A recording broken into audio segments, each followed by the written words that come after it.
some problems in the bones, in the vertebra, and non-structural that the reason is due to the soft tissue dysfunction such as muscles and ligaments. For differential diagnosis between these two, you should ask the patients go to the forward bending. During forward bending, what happens? The length of the vertebra, spinal column, will be increased, okay? So the length of the soft tissue should be increased, and any scoliosis should be disappear.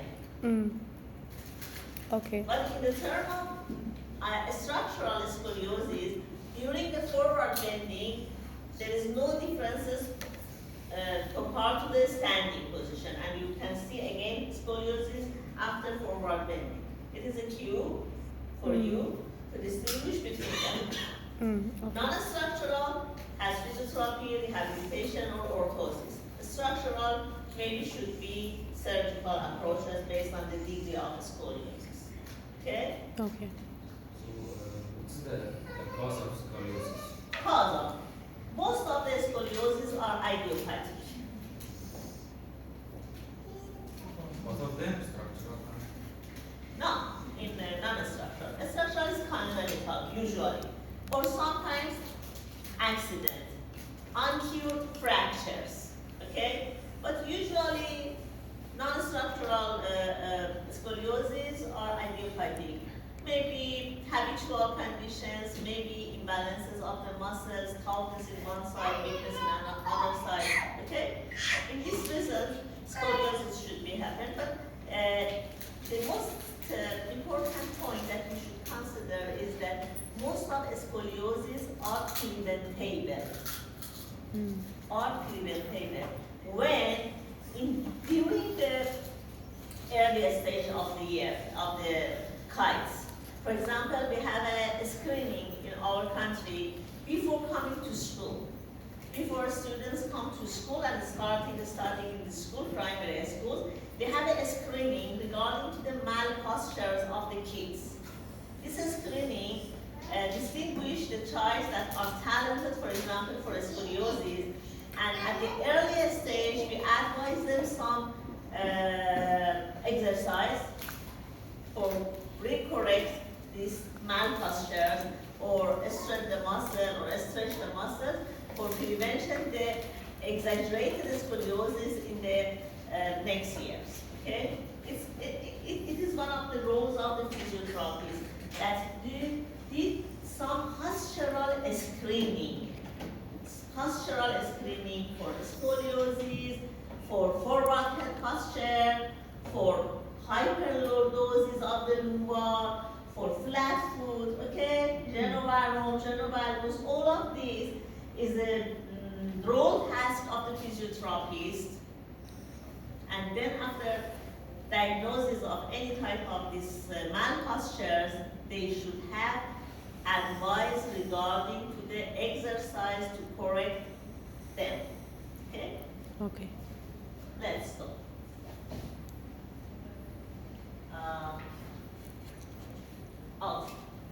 We talked about this. Pelvis. Finish this part yesterday? No. No. This part of the pelvic viscera is not included in your biomechanics, okay?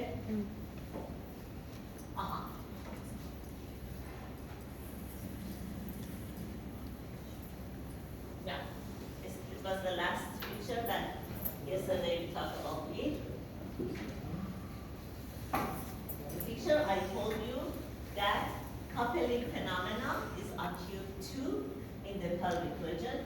For example, here you can see which movements are done together simultaneously. All of you should hold me. Notation and inflator. Inflate. No.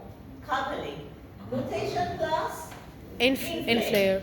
Notation plus inflate, providing the widest space in the outlet of the pelvic, okay? And in contrast, what motion is occurring here simultaneously? All of you. Contranutation and Conter-nutation. and Conter, not out- contra.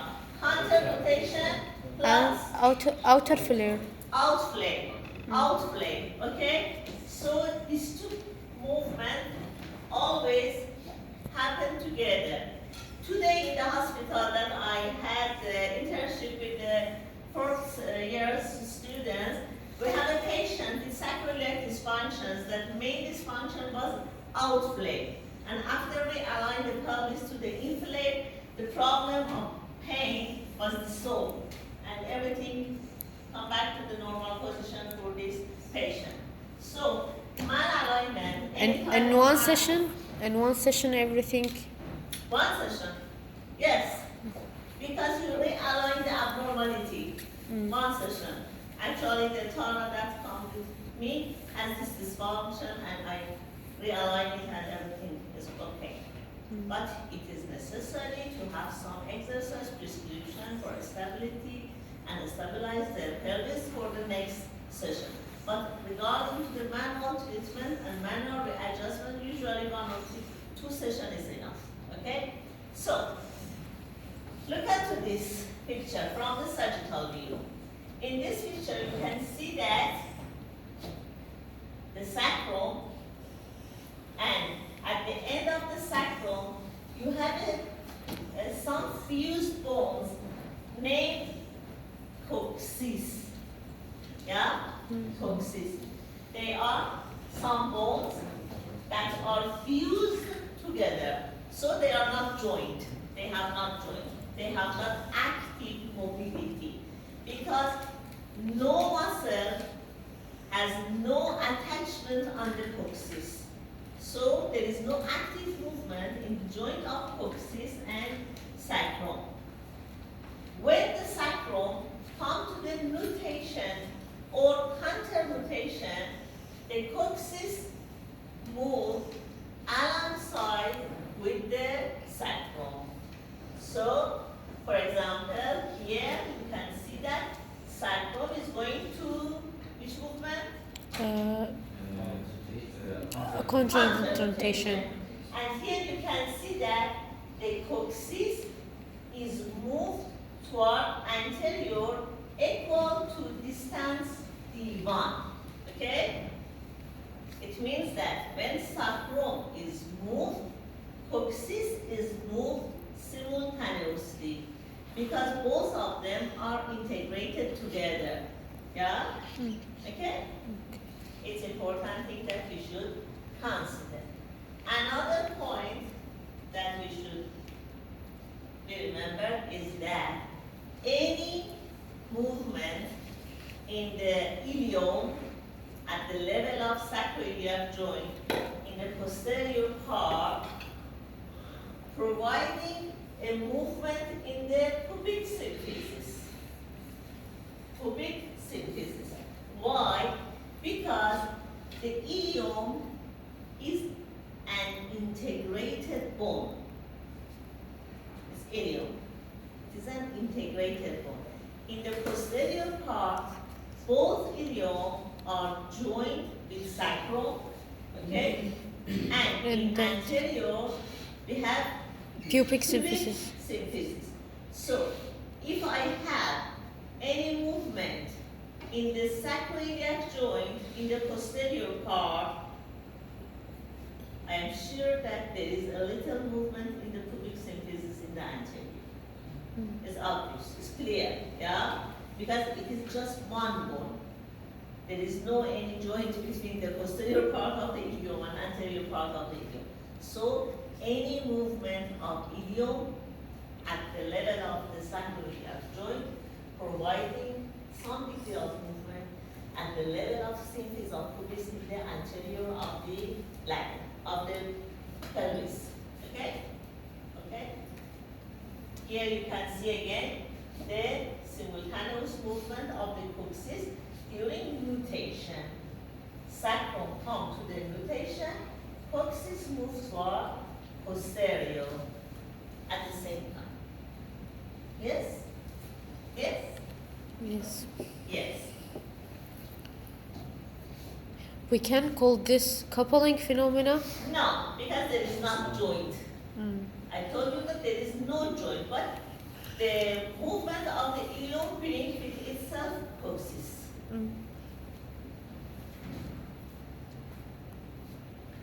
The coupling phenomena happen at the level of joint only. Yes. Yes. Coupling phenomena is the active motion that some muscles are responsible to do that, but they are happen simultaneously, like to the abduction and external rotation.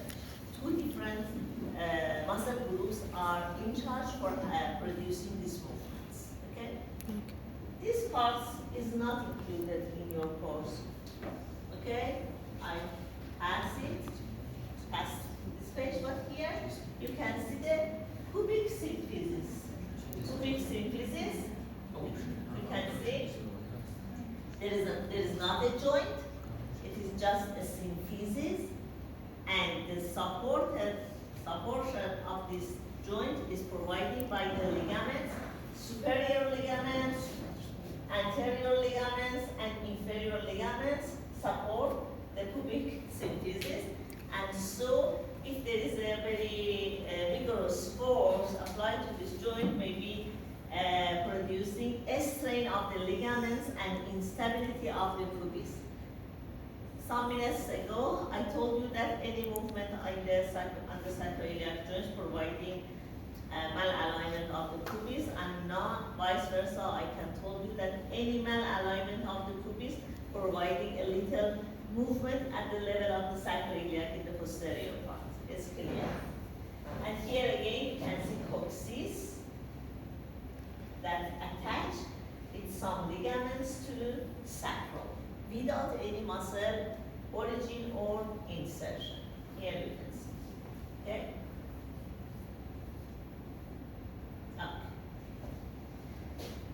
I told you that the main role of the sacroiliac is stability and load transmission. I show you a figure that when we are standing in the normal position, half weight in the right side, half of weight in the left side, the load should be transmitted symmetrically into side of our body. Now, suppose that I am going to standing in one leg, right side or left side. This event happened continuously during walking. Yeah? During walking, intermittently, I put my weight, all of weight, on left side and then on right side. Okay? So, here, the role of sacroiliac joint stability is too important to transmit the load in one side properly during one leg standing. One leg standing in walking, one leg standing in running, one leg standing is step climbing, okay? In all of these daily living activities, we need to have standing in one leg. And the role of the stability of the pelvis to correct load transmission in this complicated situation is too important. Look at this picture. Normally, when we are standing in one leg,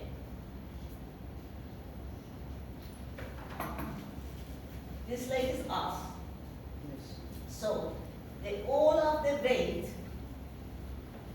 can be moved through the weight-bearing limb. For example, in this figure, it is the left side.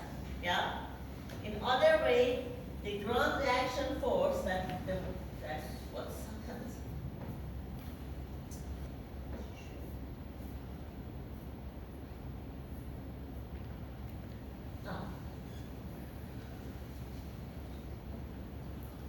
Ground reaction force that's demonstrated with R is transmitted from the foot and come to reach to the weight of the body at the level of the hip joint. Okay? What happens about the other side? In the other side, the weight of the pelvis, based on the gravity, has a tendency to dropping the pelvis in the other side. It is just a tendency. Do you know the meaning of tendency? ميول ميل Mail to Arabic. بالعربي ميل. Mail, in Arabic, mail, okay? Or talent. It is another way I can say it is a talent to the wrapping. What is the talent in Arabic? استعداد. Okay, so I like to understand it carefully. During the one-leg standing, in one side that leg is off, there is a tendency, may or talent, to dropping the pelvis. Why? Because the gravity and the weight of this part. But it is not happened. Why? Because there is very strength ligaments and muscle activation in the sacroiliac joint as well as pubic symphysis that prevent this dropping of the pelvis. Okay? But there is a tendency. Tendency is different from the movement that we can see it.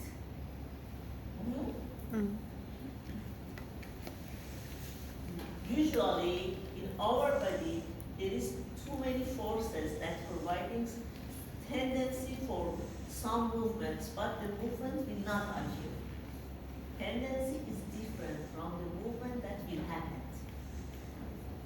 So, for prevention, this pattern that usually and frequently it is happened in the daily activity, as mentioned before, like walking, rocking, climbing, there is a tendency for dropping the pelvis in one side.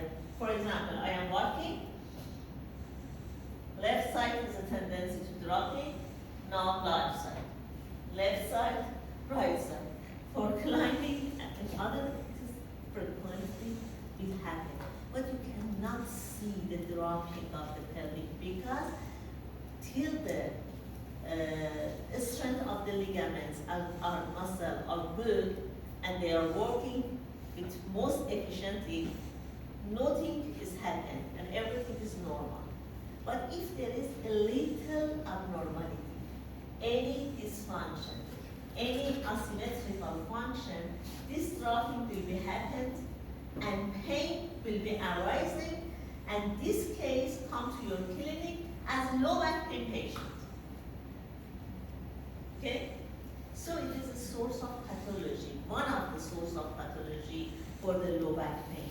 Insufficiency of ligaments and muscles around the sacroiliac joint by this mechanism.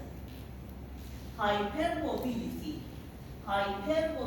of the sacroiliac joint producing the stimulating the free nerve ending in this side, and so the message of pain should be transmitted to brain. Hypermobility. Okay? This is a mechanism. So we can turn the limber sign when we have weakness in medial Gluteus medius. So that will affect on low back and get a low back pain.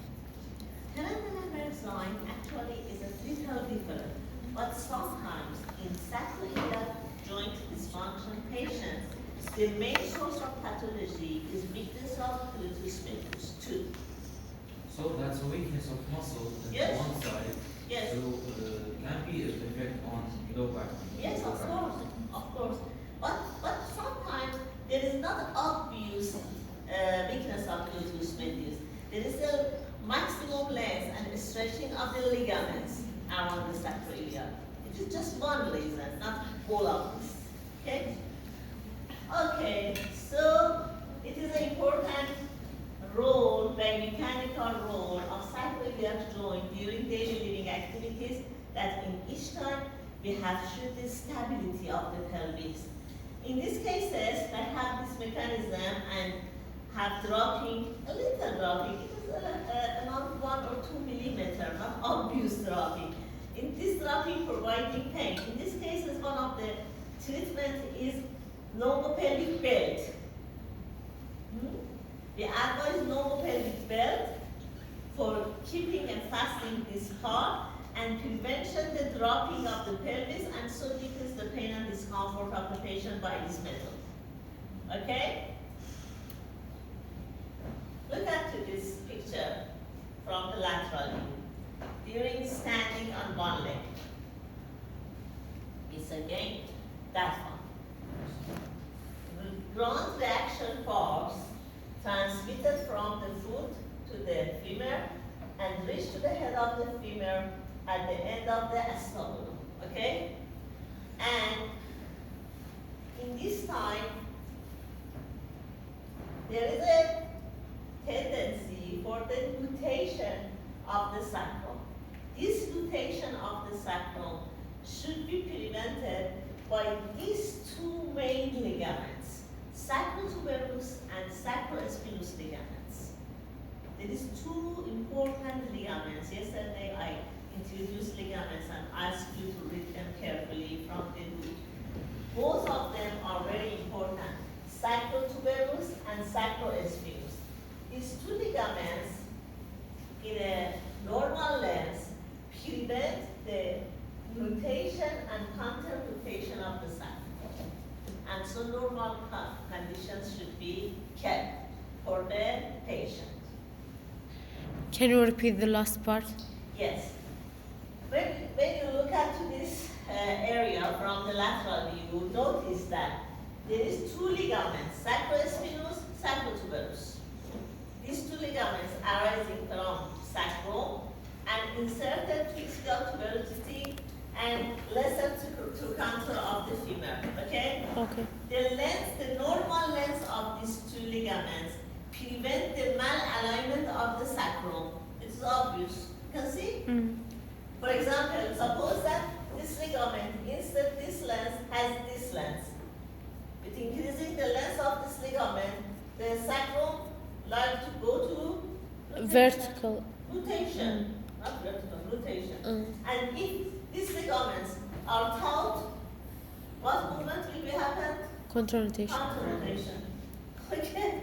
So, if you have a patient, for example, that suffering from more mutation or counter-mutation, maybe the reason, the problem is behind the length of these two ligaments, and we should increase or decrease them.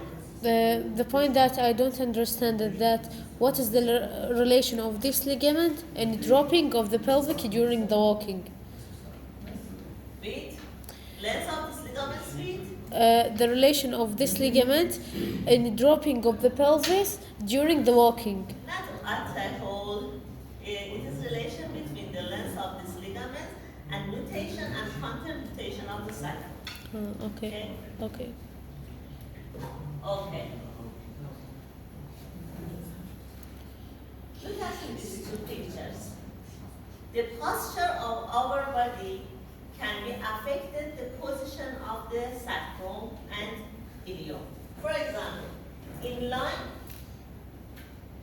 supine position, when the hip is extension, you can see that the hyperlordosis of the lumbar is happened, and the iliopsoas muscle that run from the anterior part of the ilium is stretched. So, in this position, we have a hyperlordosis due to the stretching of the iliopsoas. Iliopsoas originated from L4, L5. And so if there is any elongation or a stretch or a strain on this muscle, the lordosis should be increased. So in the supine position, with the extension of the hip, the lordosis will be increased. Now look at this picture. If you bring the lower extremity to the flexion of the hip, so you release the tension on the iliopsoas by rotation of the ilium. Because the extra tension of the iliopsoas decreased, so the hyperlordosis decreased too. So for a patient that's suffering from low back pain, that the main problem is about the hyperlordosis, your advice is lying in supine position and keep the knees in the flexion, keep our knees in the flexion for avoiding the extra hyperlordosis. Is this clear? Okay? Everybody? Doctor, that's not a treatment. No, Just that's a- not position of the hip and knee, or if you like to sleep in supine position, it is better to put a pillow behind the knees. Okay? So what's the treatment of that case? Okay. It is a very big question. It is not very specific. It is it's 1 or 2 days discussion regarding to the which problem? Hyperlordosis. Hyperlordosis. Hyperlordosis is too many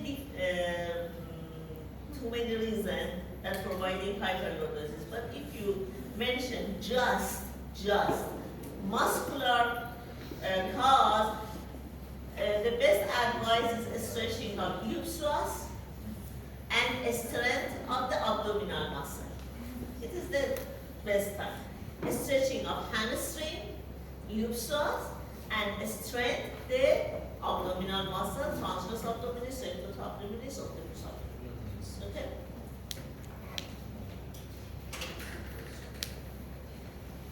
In the physiotherapy, you gradually have to learn clinical decision making. It is a process that we try to learn to the students in the internship, clinical decision making. What is the meaning of clinical decision making?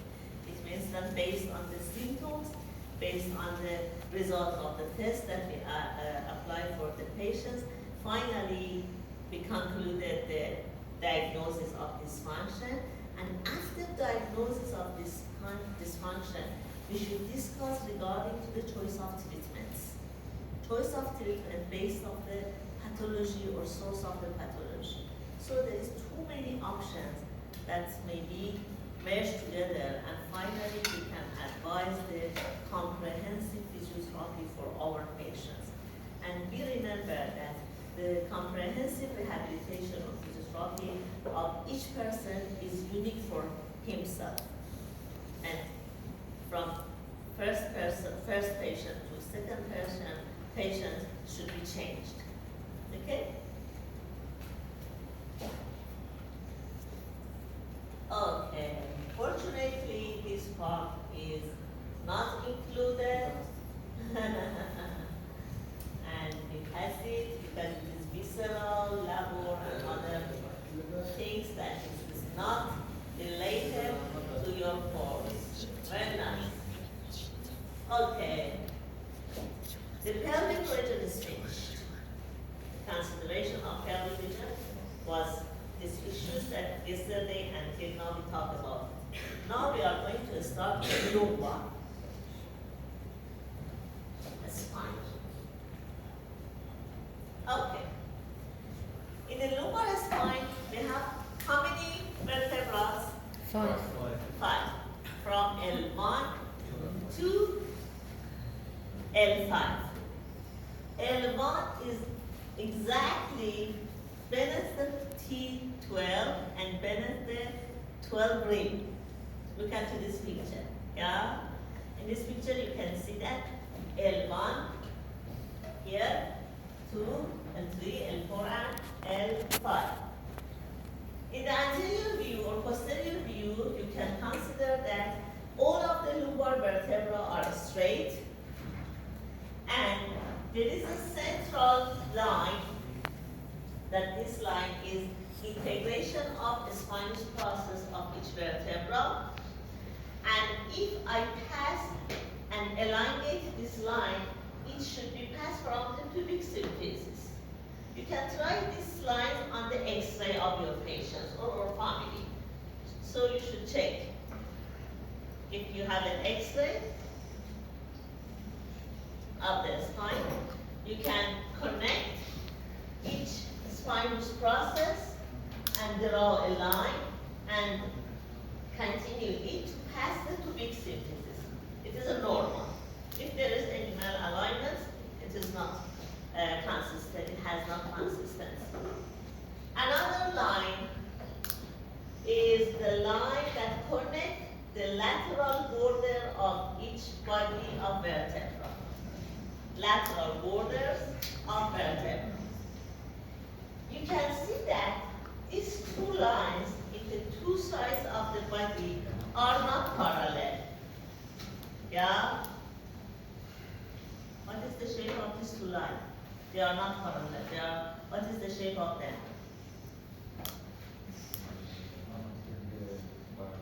Okay. From the superior vertebra to the inferior vertebra, the distance between these two lines is increased. So they are not like that. They are like that. It means that when we are going, starting from L1 to L5, the diameter of the vertebra will be increased. The L5 is bigger than L1. Why? Because the more weight should be tolerated by L5. So, if you are connecting this line, you can see that this distance is more than this distance. Okay? The third line are the lines that connecting the tip of the transverse process together. Again, these lines are like that. The transverse process and the diameter of the body are bigger in the inferior part compared to the superior part. Another important point that you should consider is that the integrity of this line should be down, and all the transverse process should meet this line. What is the meaning of integrity? Integration means that if you, it is vertebra and transverse process. Vertebra, transverse process. Vertebra, vertebra.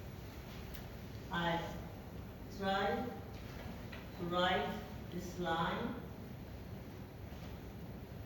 This one doesn't meet. Why? What is the reason? I draw this line that meets the tip of the transverse process, but in one vertebra, this transverse process cannot meet or contact to the line. Why? Rotation. Rotation. Just one vertebra? Yes, of course. It is a very common dysfunction. Just one vertebra rotate and lock, and so the distance of the transverse process is different from the others to meet this line. So these lines are guide for the accurate position of each vertebra if you have an X-ray of your patient. Okay? So it is very easy technique to first exposure of the patient. Another line is a horizontal line.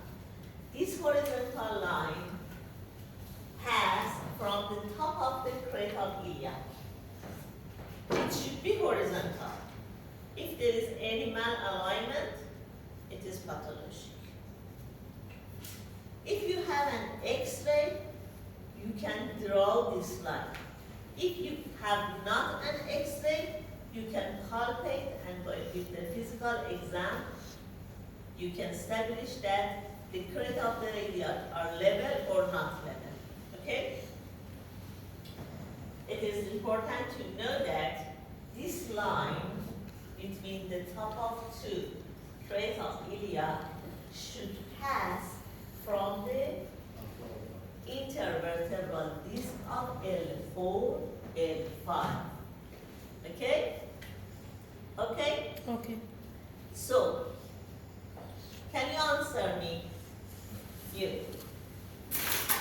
Yes. Can you answer me? If I like to touch spinous process of L5, how I can find it in my patient?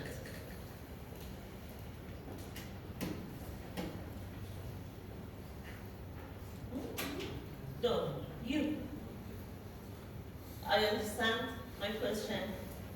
I like to touch a spinous process of L5. Now I explain a method to find properly L4 and L5. Can you explain in Arabic? Why? You. Yeah. By the line of the ilium tip, Keratabilia. I put my hands on the keratabilia and then reach my thumb together, and in this situation, my thumbs meet the intervertebral disc of L4, L5. So the superior spinous process is related to L4, inferior spinous process is related to L5. It's this. Because in my techniques, I need to find proper vertebrae to apply my manual therapy techniques correctly. So, it is a method.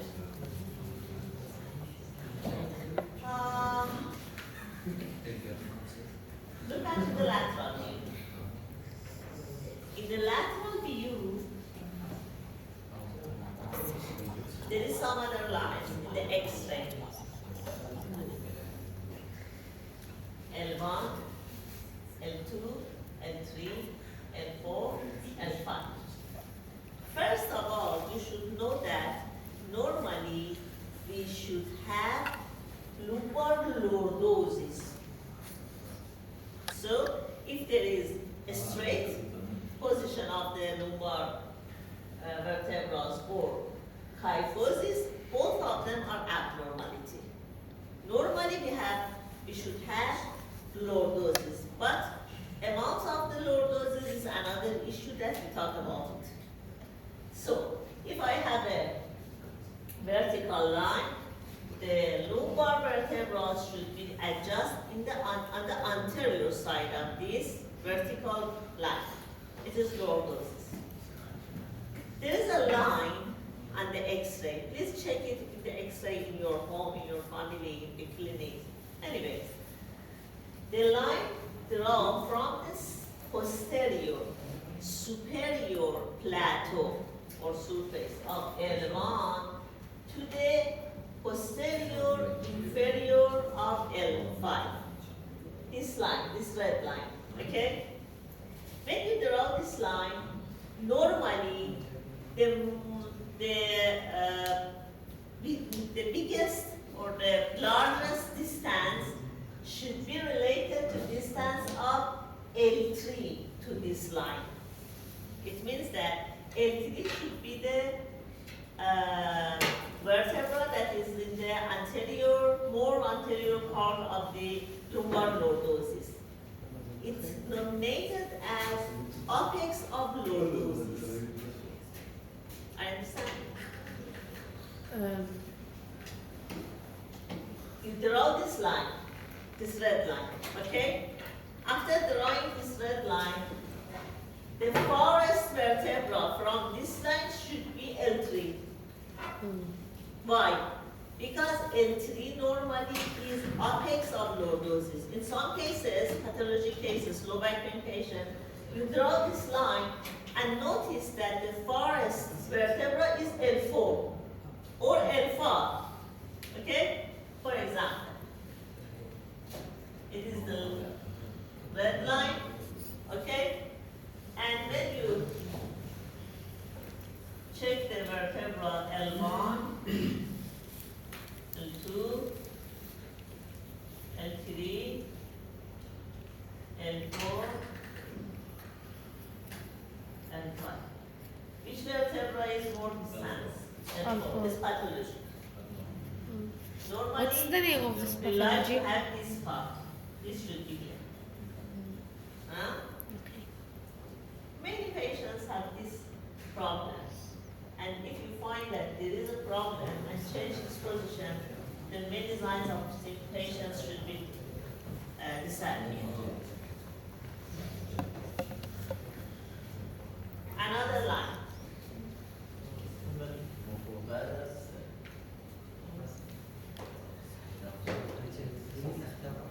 How this no.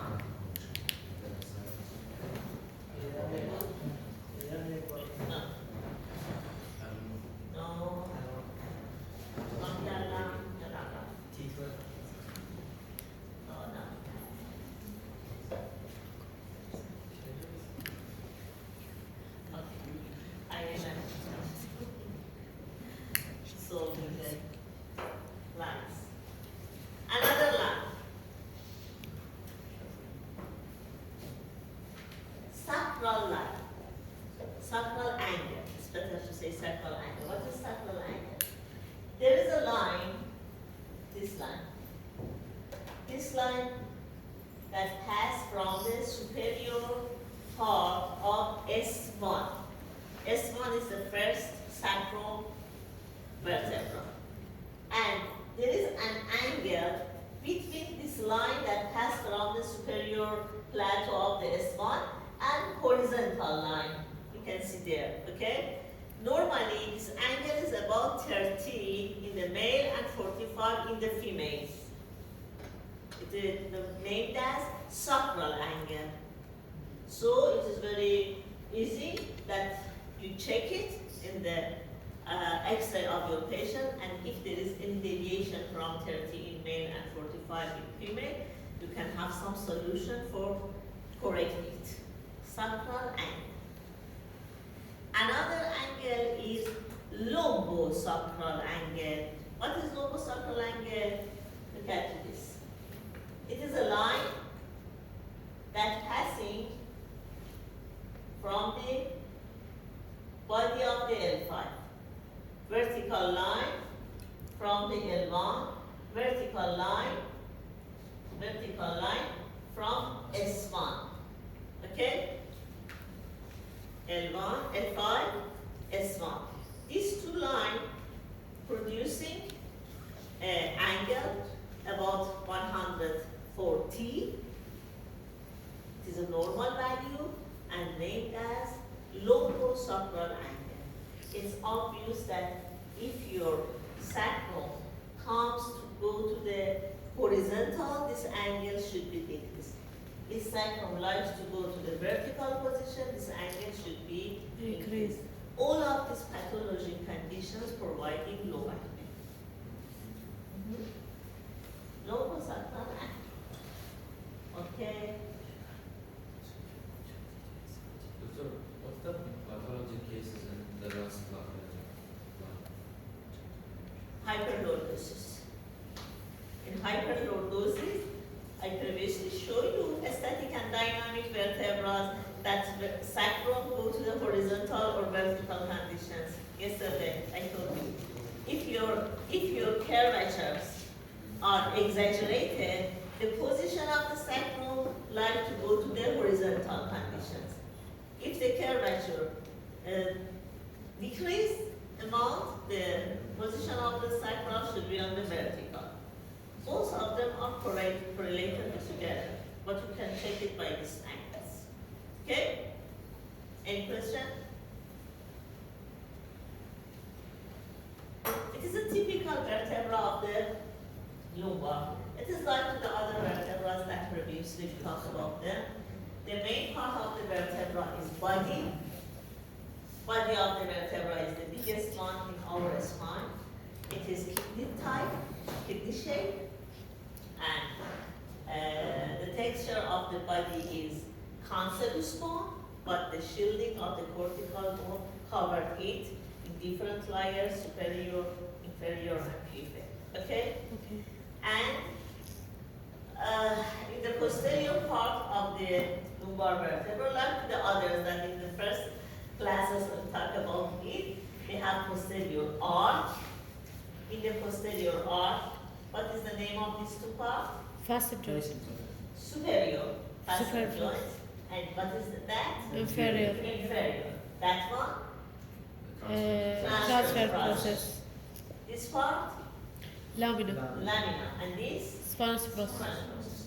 So all of these are different parts of the lumbar vertebra. But important differences of the lumbar vertebra is orientation of the facet joints. That yesterday I told you that they are oriented in the sagittal. That Okay. obstructs the rotation. Yeah, today I more explain it. So here you can see a motion unit in the lumbar vertebra. Motion unit.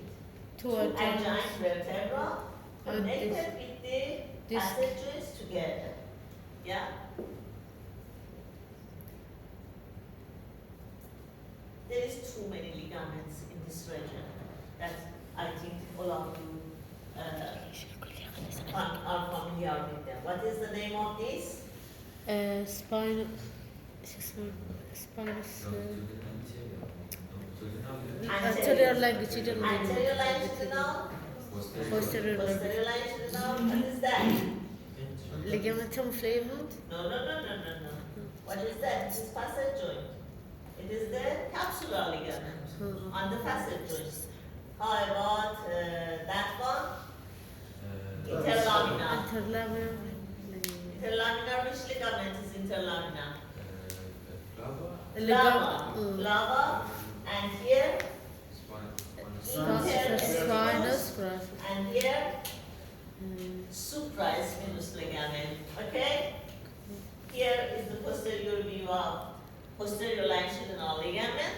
You can see that at the level of the intervertebral disc, the posterior longitudinal ligaments will be expanded and then continuously come to the final part. And what is the name of this ligament? Intertransverse ligament. So, as a whole, it's similar to the typical vertebra in our spine.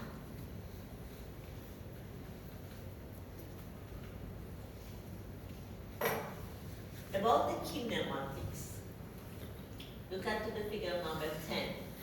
During flexion,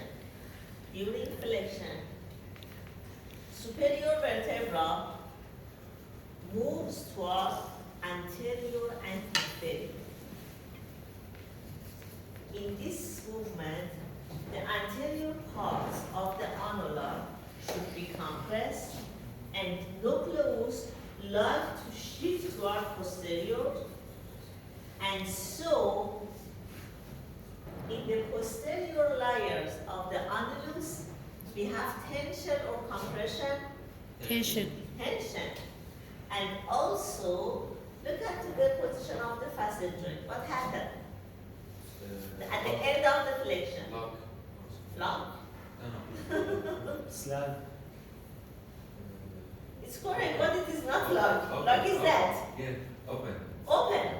At the end of the flexion, the position of the facet joint is opening. They are separate from each other. And the tension of interspinous ligament will be increased. Also posterior longitudinal ligament. So, at the end of flexion, the factor limiting of the movement is increased tension Of the of ligament. the ligaments in the posterior part of the vertebrae. Okay? Okay. What important point is that the position of this facet joints will be opening. In contrast, during extension, the superior vertebra moves toward posterior and inferior, so the nucleus like to move toward anterior, and the tension, strain or stress in the anterior annular should be increased. And how about the position of the facet joint? They are closing. Closing is a little different from locking. Just closing, just not lock. Lock means that it cannot open. Close, it means that they are close together. So facet joints will be happen. And how about the here? The tension is decreased. The contact of the spinous process should be down. And so the factor limiting of the extension is bony structures. It means that the contact of these two bony structures, the spinous process, prevent the extra extension. When you come to extension, your facet joints contact together and The spinous process come to the close. spinal process should be contacted together, and so the movement should be stopped. This is nominated as factor limiting of the, okay? Okay. How about lateral flexion? You are looking at the vertebra from the front. In one side, unilateral pressure applied to the vertebra, and two transverse processes are close together. Nucleus moves to our opposite side, and ligaments, intertransverse ligaments in the opposite Increase side tension. will be stretched and increase its tension. Okay? But you know that side bending is combined with Rotation. rotation.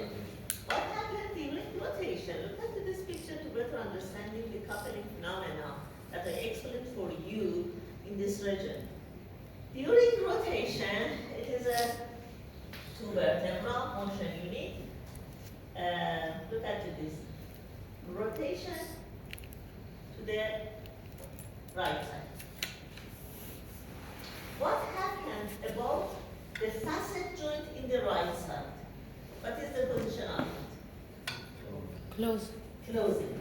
What happens about the facet joint in the left side? Open. Opening. So, it is obvious that relatively in the rotation, what facet joints act like to the flexion, another act like to the Extension. extension. For this manner, due to the rotation, we have side bending too. It's another reason for this combination of this movement. You can see that in the one side you have closing, in another side you have opening. The movement is rotation, but because the changes of position of the facet joints, the degree of lateral flexion should be combined with rotation. Okay? It is a kinematics of the lumbar vertebrae.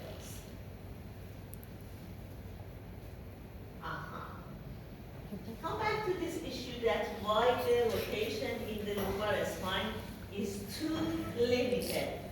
I told you that how many degree of rotation is there in the lumbar spine? 5 degrees to each side. For 5 vertebra, it means that 1 degree for each vertebra as average. So, for better understanding this issue, I should explain the center of rotation. For studying any movement, we need to know center of rotation, because if I know the center of rotation, I can propose the other movements along this circle. Okay? So for example, if I have a circle here, okay, it's a circle? No? It's a circle? Doctor, you already have the pen. You should choose the pen. Hmm? I choose the pen. This pen? No? No. Here? Yes. This one is not pen? Click on the eyes. لا No? I don't. It's Essay. It's a circle. I like to know what is the pathway around the circle. First of all, I should know the center of rotation of it. So after that, we can predict the movement. If I had this circle, by knowing the center of rotation, I can predict the pathway of the rotation.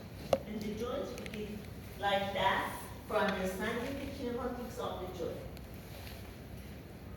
For example, in the vertebra, it is two facet joints. You know that the movements of the upper vertebra and the lower vertebra in both facet joints should be done simultaneously. So, it is a way by mechanical methods that I pass a shape, familiar shape, from these two facet joints, and its center of rotation should be supposed as the center of rotation of the joint. So I can pass a circle. Now you can see, I can pass a circle conjunct to these two facet joints, and then suppose that the center of rotation of this circle may be, or it is better to say, it has the center of rotation of the